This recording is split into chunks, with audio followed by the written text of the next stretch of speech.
చెప్పండి అన్న, జియో నెంబర్ 17 వల్ల ఏ విధంగా నష్టం జరుగుతుంది? జియో నెంబర్ 17 అనేది ఒక పిఎంయు అనే విధానాన్ని తీసుకొచ్చి కాంట్రాక్ట్లు అన్నింటినీ కూడా సెంట్రలైజ్ చేయాలన్నది ఒక ఆలోచన. వాళ్ళ బినామీలకి ఈ కాంట్రాక్ట్లు ఇవ్వాలన్న ఆలోచనతో వీళ్ళు ఈ జియో నెంబర్ 17 తీసుకురావడం జరిగింది. మేము గతంలో కూడా ఇందిరా పార్క్ దగ్గర మేము వేలాది మంది కాంట్రాక్ట్లతో నిరసన తెలియపరిస్తే మేము నిరసన తెలియపరిచిన దాంట్లో ఒక 60% 70% కాంట్రాక్ట్లను మాత్రం డిపిసి లెవెల్కి ఇచ్చారు. లాస్ట్ ఇయర్ అవి కూడా ఇవ్వలేదు.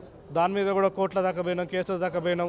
ఎందుకంటే చిన్న చిన్న కాంట్రాక్ట్లను కూడా మేము ఈ జియో నెంబర్ 17 వల్ల బీసీలలో, ఎస్సీలలో, ఎస్టీలలో, మైనార్టీలలో ఉన్న అతి పేద చిన్న చిన్న కాంట్రాక్ట్లు ఇప్పుడిప్పుడే ఎదుగుతున్న తెలంగాణ వచ్చిన తర్వాత ఎదుగుతున్న కాంట్రాక్ట్లను కూడా నష్టపోతున్నామనే ఒక విధానంతో మేము ఫైట్ చేయడం జరిగింది. అట్లా కొంత రిజల్ట్ వచ్చింది. ఇక అసలు రాబడి ఉన్నటువంటి కిరాణం సరుకులు ఉంటాయి. ఆ కిరాణం సరుకులలో అదేవిధంగా ఎగ్స్ టెండర్స్ ఉంటాయి. ఆ ఎగ్స్లలో వీళ్ళు కంప్లీట్గా దీన్ని సెంట్రలైజ్ చేసి స్టేట్ వైజ్గా ఒకరికే ఇవ్వడం జరుగుతుంది. ఇప్పుడు ఏది జియో నెంబర్ 17 సెంట్రలైజ్ చేసిన విధానంలో కిరాణం సరుకులని ఒక ఎగ్లోనే మీకు దాని ఒక చిన్న ఎగ్జాంపుల్గా ఏం చెప్తున్నామంటే డిపిసి లెవెల్లో డిస్ట్రిక్ట్ లెవెల్లో డిస్ట్రిక్ట్ ఒక్కరి వాళ్ళ బినామీలకు ఎగ్స్ టెండర్లు ఇవ్వడం జరిగింది. పౌల్ట్రీ ఫామ్ ఉన్న వాళ్ళకే ఎగ్స్ టెండర్ ఇవ్వాలన్నారు. మరి ఈ బీసీలలో, ఎస్సీలలో, ఎస్టీలలో పౌల్ట్రీ ఫామ్స్ ఎవరికి ఉంటాయి? 50 నుంచి 100 కోట్ల టర్న్ ఓవర్ ఎవరికి ఉంటుంది? వీళ్ళకు ఉండయి. అంటే వీళ్ళకి చెప్పకనే వీళ్ళ కాళ్ళ కిందేసి తొక్కుతున్నాడు. వీళ్ళు కాంట్రాక్టులుగా రావడం ఏంది, వీళ్ళు కూలీలుగానే ఉండాలి ఈ భోజన బిడ్డలందరూ అని అన్ని దొంగ మాటలు. చేవేళ్ళ కామారెడ్డిలో చేసిన ఏవైతే డిక్లరేషన్స్ ఉన్నాయో అవన్నీ కూడా దొంగ మాటలే. అవే ఈయన చేసిన వ్యక్తి కరెక్ట్ అయితే ఈ జియో నెంబర్ 17 తీసుకురాకుండా ఈ చిన్న చిన్న కాంట్రాక్టులకు అవకాశం ఇచ్చేటోడు కదా సంపదలో కూడా. సో అది తీసేసిండు. సో ఆ ఎగ్స్లోనే దాదాపు తెలంగాణ వైజ్గా దాదాపు 60 నుంచి 70 కోట్ల రూపాయల కుంభకోణం జరుగుతుంది ఓన్లీ ఎగ్గులోనే. అలాంటిది కిరాణా సరుకులలో పిల్లలకి ఒక్క క్యాంపస్కి వచ్చేసి 93 రకాల వస్తువులు ఇవ్వాలి.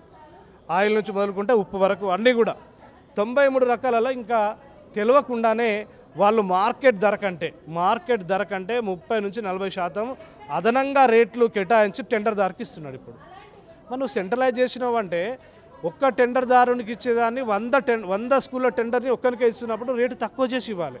పిల్లలకు నువ్వు మంచి న్యాయం చేయాలి, అన్నీ నీకే ఇస్తున్నాం కనుక అని.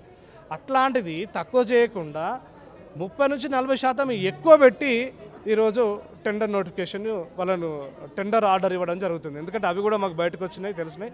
అందుకోసమనే మేము రేవంత్ రెడ్డిని కానీ, అడ్లూరి లక్ష్మణ్ దాని శాఖ మంత్రివర్యులకు కానీ, మేము పొన్నం ప్రభాకర్ బీసీ సంక్షేమ మంత్రికి కానీ మేము తెలియపరిచేది ఏంటంటే మీరు ఆ జియో 17 రద్దు చేయండి. రద్దు చేసి ఏ విధంగానైతే ఇప్పుడు ఫ్రూట్స్, వెజిటేబుల్స్, క్యాటరింగ్ ఏ విధంగా చికెన్, మటన్ టెండర్లను డిపిసి లెవెల్కి ఇచ్చిండ్రో గతంలో ఉన్నట్టే మళ్ళీ ఆ ప్రొవిజన్స్ కిరాణం అదేవిధంగా ఎగ్స్ టెండర్లను కూడా నువ్వు డిపిసి లెవెల్కు ఇవ్వండి.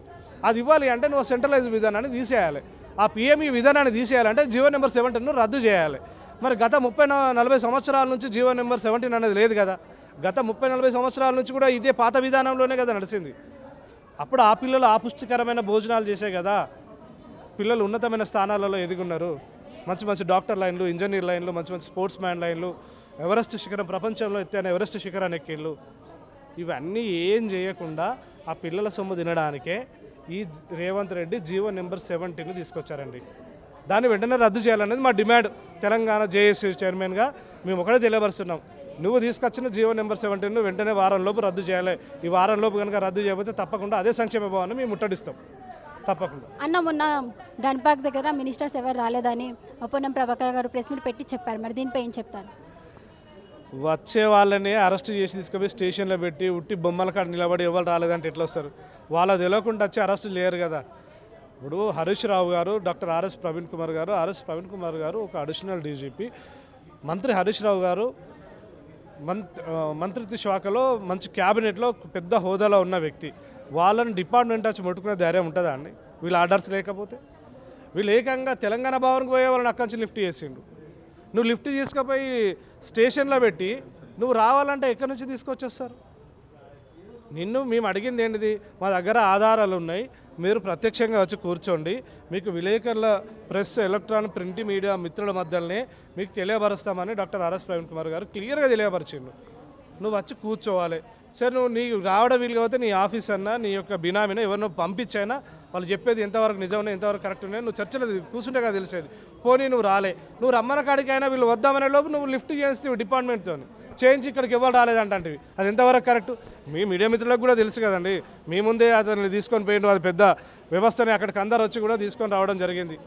సో ఈ విధంగా రేవంత్ రెడ్డి చేసే ఈ స్క్రిప్ట్ ప్లేయర్ పనులే ఈరోజు ఈ అడ్లూరు లక్ష్మణ్ ఫాలో అవుతున్నాడు. అందుకని అడ్లూరు లక్ష్మణ్ గారికి మేము తెలియపరిచేది ఏంటంటే మీరు వెంటనే జీవో నెంబర్ 17 రద్దు చేయండి అనేది మా డిమాండ్. అన్న ఈ మధ్యలో ఆర్ఎస్ ప్రవీణ్ గారి మీద చాలా నెగిటివ్ వింటున్నాం కామెంట్స్ అన్ని, మరి అవన్నీ నిజం అంటారా? అంటే కాంగ్రెస్ వాళ్ళు దీంట్లో ఎటువంటిది నిజాలు లేవు, ఇవన్నీ అబద్ధాలే అని కాంగ్రెస్ వాళ్ళు చెప్పేదే ప్రతి మాట అబద్ధం అండి. ఇప్పుడు doctor RS Praveen Kumar sir అనే వ్యక్తి 9.5 సంవత్సరాలు గురుకులాల సెక్రటరీ, ఒక పోలీస్ డిపార్ట్మెంట్లో అడిషనల్ డీజీపీ పొజిషన్ కాదనుకొని గురుకులాలకు వచ్చింది ఎందుకు? నేను ఆ కుటుంబాలకి వెళ్ళి వచ్చిన ఆ బిడ్డలను కూడా నాలాగా తయారు చేయాలి, అది కేవలం చదువుతోని మాత్రమే సాధ్యమవుతుందని సార్ మధ్యలో కూడా వెళ్ళి చదువుకొని వచ్చి పిల్లలకు కూడా తనలాగా ఉన్నతమైన పొజిషన్లో ఉండాలని ప్రయత్నం చేసిన వ్యక్తి. ఆ విధంగానే కొన్ని వందల మందిని గల్లీలు ఉన్న బిడ్డ ఢిల్లీ దాకా పోయిండు, దేశాలు దాటిండ్లు, డాక్టర్ లైన్లు, ఇంజనీర్ లైన్లు. అలాంటి పేద ప్రజల కోసమే నిరంతరం తాపత్రయపడతాడు అతను. కానీ అవన్నీ చేసేటివన్నీ అవాస్తవాలు అనేది వీళ్ళు కమిషన్ల బేస్లో అన్నీ తినేదానికి మరిగిన్లు కనుక అవాస్తవాలు అని చెప్పేది 100% అబద్ధం అండి. మీరు ఇప్పటి వరకు పోయి గురుకులాలు ఓపెన్ అయ్యి రీఓపెన్ అయ్యి దాదాపు 1 మంత్ కావస్తుంది. వాళ్ళకి ఎటువంటి వసతులు కూడా ఇప్పటివరకు రాలేదు. వాళ్ళకి వచ్చే ట్రంక్ బాక్సులు రాలేదు, బెడ్షీట్స్ రాలేదు, యూనిఫామ్స్ రాలేదు. సో ఈయన ఒకటి ఎడ్యుకేషన్ కిట్ అని తీసుకొచ్చిండు. దాంట్లో pen, pencil, rubber, scale etcetera ఒక 10-20 రకాల వస్తువులు ఉంటాయి. అవి ప్రతి ఒక్క స్టూడెంట్కి ఇవ్వాలి. ఈయన పైలట్ ప్రాజెక్ట్గా తెలంగాణ అన్ని గురుకులాలకు ఇచ్చింది, కానీ 600 మంది స్టూడెంట్ ఉంటే 3కి ఇచ్చింది. ఇది ఈయన చేసే పని. మళ్ళీ నేను పిల్లల కోసం చేస్తున్నా అంటాడు. అరే నువ్వు ఈ పిల్లలకు నువ్వు సరైన న్యాయం చేసేలేవు నాయన. కనీసం ఈ పిల్లలకు ఈ బహుజన బిడ్డలు, బీసీలు, ఎస్సీలు, ఎస్టీలు, మైనార్టీలు, ఈ గురుకులంలో చదివే పిల్లలకి ఏం లేదు, వీళ్ళకన్నా చేయను ఆయన అని అడిగితే ఆయనే దీన్ని మాడిఫై చేస్తున్నాడు, దీన్ని తప్పుదోవ పట్టిస్తున్నాడు అన్నది ఒక అబద్ధపు పూటకపు మాటలు చెప్తున్నాడు. మరి నిజంగానే నువ్వు అబద్ధ మాటలు చెప్తే నువ్వు నిజమేందో చూపించి ఇప్పటికైనా గురుకులాల్లో చూద్దాం మనం. ఇప్పుడు అంటే ఇప్పుడు వెళ్దాం, ఏ గురుకులం పేరు చెప్తారో ఆ గురుకులానికి వెళ్దాం మనం. అక్కడ పిల్లలకి ఎటువంటి వసతులు ఉన్నాయి, గతంలో ఎట్లున్నాయి, ఇప్పుడు ఎట్లున్నాయి. మరి గతంలో అంతకుముందు ఒక కార్పొరేట్ స్కూల్లో సీట్ కావాలంటే ఎట్లా ప్రయత్నం చేసామో గురుకులాల్లో సీట్ కావాలంటే అట్లా ప్రయత్నం చేసినాం. ఇప్పుడు ఏదో స్పాట్ అడ్మిషన్లు అని పేపర్లలో వస్తున్నాయి చూడండి. మనం మిత్రులు దాదాపు అడ్మిషన్సే ఫీల్ అయితే లేవు గురుకులాల్లో. ఎందుకైతే లేవు? మరి నువ్వు పిల్లలకు అన్ని రకాలైనటువంటి వసతులు పెడితే ఆ విద్యలో కూడా నువ్వు అన్ని రకాలైనటువంటి నాణ్యత విద్యను ఇస్తే, అంతకుముందు డాక్టర్ ఆర్ఎస్ ప్రవీణ్ కుమార్ సెక్రటరీగా ఉన్నప్పుడు ఏ విధంగానైతే కేసీఆర్ గారు సపోర్ట్ చేసి ఫాలోఅప్ చేసిన విధానంలో నువ్వు అన్ని రకాలుగా సపోర్ట్ చేస్తే ఎందుకు ఇప్పుడు ఆ స్కూళ్ళల్లో వేకెన్సీస్ ఉన్నాయి? ఎందుకు ఆ పిల్లలు ఇప్పటి వరకు కూడా ఉన్నతమైన పొజిషన్లకు అంతకుముందు వచ్చిన రిజల్ట్స్ ఇప్పుడు ఎందుకు వస్తలేవు? వాళ్ళు తినే తిండికానే నువ్వు 30 to 40% కమిషన్ తీసుకునే వ్యక్తివి, నువ్వు మళ్ళీ పిల్లల బాగోల గురించి మాట్లాడుతున్నావు. 100కు 200% రేవంత్ రెడ్డి చెప్పే ప్రతి మాట అబద్ధం అబద్ధం అబద్ధం. ఇప్పుడు ఫైనల్గా ఏం డిమాండ్ చేస్తున్నారన్న? ఏంటండి ఫైనల్గా ఏం డిమాండ్ చేస్తున్నారు? ఫైనల్గా మేము ఒకటే, జీవో నెంబర్ 17 రద్దు చేయాలి. మాది ఒకటే డిమాండ్. దానివల్ల పిల్లలకు అన్ని రకాల వసతులు ఇన్ టైంలో అన్ని రకాల వెసులుబాట్లు వెళ్తాయి. ఏ విధంగానైతే కిరాణం సరుకులు కావచ్చు, ఎక్స్ టెండర్స్ కావచ్చు, వాటిని కూడా గతంలో డిపిసి లెవెల్లో ఏ విధంగానైతే ఇచ్చారో అదే విధంగా ఇప్పుడు డిపిసి లెవెల్లో కూడా రావాలంటే జీవో నెంబర్ 17 రద్దు కావాలి. జీవో నెంబర్ 17 రద్దు అయితేనే అది ఆ విధంగా డిపిసి లెవెల్లో జరుగుతాయి.